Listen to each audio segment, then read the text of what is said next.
Hi everyone, welcome to my another video. তো আমি বেশ কিছুদিন ধরে ভিডিও দিচ্ছি না, তা আমি এখানে চিকেন পোলাও বানিয়েছিলাম, সেটা রেসিপি তোমাদের সঙ্গে শেয়ার করেছি। তো চলো রেসিপিটা দেখে নিই।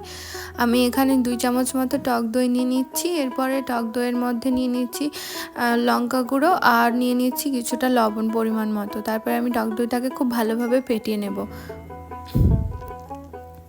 টক দইটা আমাদের খুব ভালোভাবে ফেটানো হয়ে গেছে। এরপরে আমি চিকেনগুলো ধুয়ে রেখেছিলাম, সেটা এর মধ্যে দিয়ে দিচ্ছি। এখানে আমি 500 গ্রাম মতো চিকেন ইউজ করেছি। এবার চিকেনটাকে খুব ভালোভাবে মাখিয়ে নেব মশলাটার সঙ্গে, যাতে মশলাগুলো খুব ভালোভাবে ভেতরে ঢুকে যায়। তারপরে চিকেনটা ভালোভাবে ম্যারিনেট করা কমপ্লিট হয়ে গেছে। আমি এবার চিকেনটাকে রেস্টে রেখে দেবো আধা ঘন্টার জন্য। আমি এখানে কিছুটা পেঁয়াজ নিয়ে নিচ্ছি, সেটা বেরেস্তা বানিয়ে নেব। এটা আমাদের পরে কাজে লাগবে। আমাদের এখানে বেরেস্তাটা তৈরি হয়ে গেছে। এবার আমি একটা কড়াই বসিয়ে নিয়েছি, সেখানে 2 থেকে 3 চামচ সর্ষের তেল দিয়েছি আর 2 চামচ ঘি দিয়ে দিয়েছি। এতে ফ্লেভারটা খুব সুন্দর আসে। এরপরে তেলটা গরম হয়ে আসলেই আমি এর মধ্যে কেটে রাখা পেঁয়াজগুলো দিয়ে দেবো। এখানে আমি 2 কাপ পরিমাণ পেঁয়াজ নিয়েছি। এবার পেঁয়াজটাকে আমি একটু লাল লাল করে ভেজে নেব।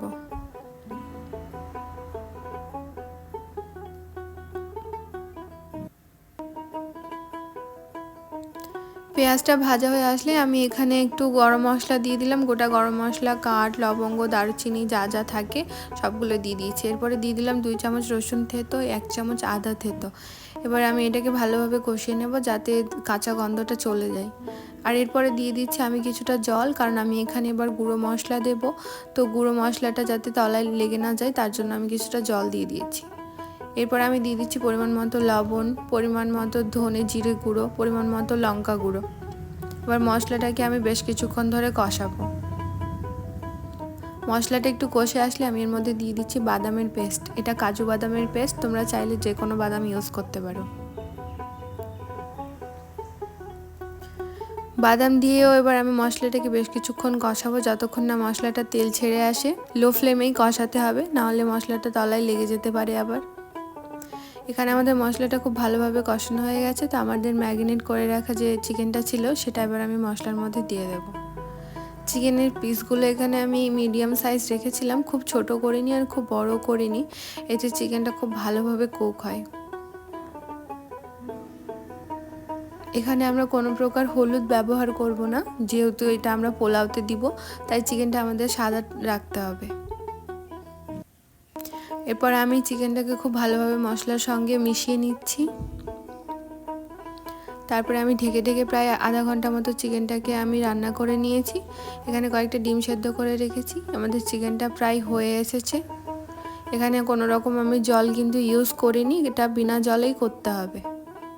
এরপরে আমি উপর থেকে কিছুটা বেরেস্তা ছড়িয়ে দিচ্ছি আর দিয়ে দিচ্ছি কিছুটা ধুয়ে রাখা কিশমিশ। এরপরে আমরা যে ডিমগুলো সেদ্ধ করে রেখেছিলাম সেগুলোও দিয়ে দিচ্ছি। ডিম দিয়ে দেওয়ার পর দিয়ে দিচ্ছি পরিমাণ মতো একটু চিনি, এতে স্বাদটা ব্যালেন্স হবে। এরপরে চিকেনটাকে আরও বেশ কিছুক্ষণ আমি কষাবো, প্রায় 5 মিনিট মতো। তারপরে এখানে দিয়ে দেবো কয়েকটা চিরা কাঁচা লঙ্কা। কাঁচা লঙ্কাটা দিয়ে 2 থেকে 3 মিনিট মতো আমি চিকেনটাকে রাখবো। তারপরে আমাদের চিকেনটা এখানে রেডি হয়ে যাবে। এরপর আমি পোলাওয়ের জন্য চাল ধুয়ে নিচ্ছি। একটা পাত্র নিয়ে নিয়েছি, তাতে আমি ঘি দিয়ে দিয়েছি 2 চামচ আর দিয়ে দিচ্ছি আমি একটা পুরো পেঁয়াজ কুচি। এবার পেঁয়াজটাকে আমি খুব ভালোভাবে ঘিয়ের সঙ্গে মিশিয়ে নেব, লাল লাল করে ভেজে নেব পেঁয়াজটাকে। তারপরে দিয়ে দেবো একটু রসুন বাটা। তারপর রসুনটাকেও একটু আমি ভেজে নেব, যাতে কোনো গন্ধ না থাকে। তারপরে যে আমরা চালটা ধুয়ে রেখেছিলাম, সেটা অনেকটা ঝুরঝুরে হয়ে গেছে। এবার আমি সেই তেলে দিয়ে দিলাম। এবার চালটাকে কিছুক্ষণ আমি ভাজবো। চালটা আমাদের ভাজা ভাজা যখন হয়ে আসবে, তখন আমি এখানে গরম জল দিয়ে দিচ্ছি। যে পাত্রে চাল নিয়েছিলাম সেই পাত্রেই আমি জলটা দিয়েছি। তারপরে আমি কিছুটা আদা বাটা দিয়ে দিলাম আর দিয়ে দিচ্ছি পরিমাণ মতো দুধ। এখানে প্রায় আমি 1 কাপ মতো দুধ দিয়েছি। এবার আমি চালটাকে ফুটাবো। তারপরে আমি পরিমাণ মতো লবণ দিয়ে দিচ্ছি। বেশি লবণ দেওয়া যাবে না, যেহেতু আমাদের চিকেনে লবণ আছে। এখানে আমাদের পোলাওটা প্রায় হয়ে এসছে। তো আমি এখানে একটু গ্রেভি দিয়ে দিলাম চিকেনের, এতে স্বাদটা খুব সুন্দর আসবে। তারপরে আর বেশ কিছুক্ষণ ফুটিয়ে দিয়ে আমি এরপরে চিকেনটার মধ্যে দিয়ে দেব।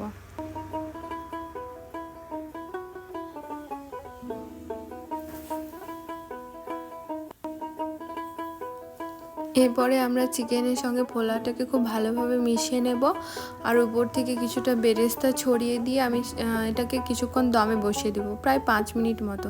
তারপরে আমাদের পোলাও রেডি হয়ে যাবে, খেতে কিন্তু দারুণ।